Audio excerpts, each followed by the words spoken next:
السلام عليكم ورحمة الله وبركاته. النهاردة هنعمل أسهل سحور في الحياة. زهقنا من الفول فقلنا نجدد في السحور. في أقل من 5 دقايق هتكوني مجهزة السحور بتاعك.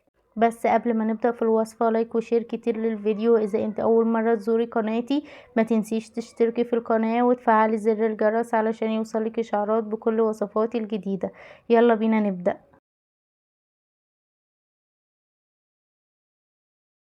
في طاسة على نار متوسطة هضيف مكعب من الزبدة وهسيبه يسيح بالشكل اللي انتوا شايفينه ده. ممكن تضيفي سمنة بدل الزبدة، معلقة سمنة. ممكن تضيفي معلقة زيت على حسب رغبتك. ومعايا نص رغيف هحط فيه شريحة من الجبنة الرومي، اي نوع جبنة رومي، بس يفضل ما تكونش جبنة رومي حادقة، يعني ما تكونش جبنة رومي قديمة، تكون جديدة او متوسطة. وممكن تضيفي شريحة ونص، بس انا شايفة ان شريحة كفاية. وبعدين ضفت نص شريحة من اللانشون، اي نوع لانشون او بيبروني عندك مثلا. وهضيف معلقة صغيرة من الموتزاريلا، وهحاول اوزعها بالشكل اللي انتوا شايفينه ده. ومعايا قطع صغيرة من الفلفل الاخضر، قطعيه صغير على قد ما تقدري علشان يستوي. وحاولي توزعي الجبنة والفلفل كويس.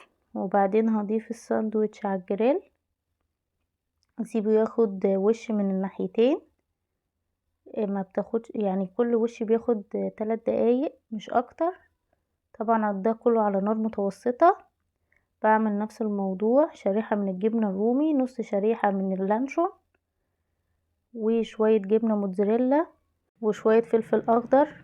ممكن تضيفي زيتون، بس غير مستحب ان انت تضيفي زيتون في السحور علشان الصيام وكده. لكن لو في الايام العادية ممكن تضيفي زيتون اثناء ما انت بتحشي الساندوتش. وهضيف شوية فلفل معاكي بالمنظر اللي انت شايفاه ده. وكل ما احس ان الطاسة ما بين كل حطة وحطة في الطاسة، احط معلقة من السمنة او معلقة من الزيت او معلقة من الزبدة على حسب المادة الدهنية المتوفرة عندك. وبياخد وش من ناحية واخليه ياخد وش من الناحية التانية. بقلبه معاكوا اهو. يفضل تسيبيه على نار متوسطة علشان ممكن ما تضيفيش لانشون على حسب رغبتك. ممكن تضيفي جبنة شيدر بدل الجبنة الرومي، بس هو احلى بالجبنة الرومي. وخلاص كده قدمته في طبق التقديم مع كاتشب.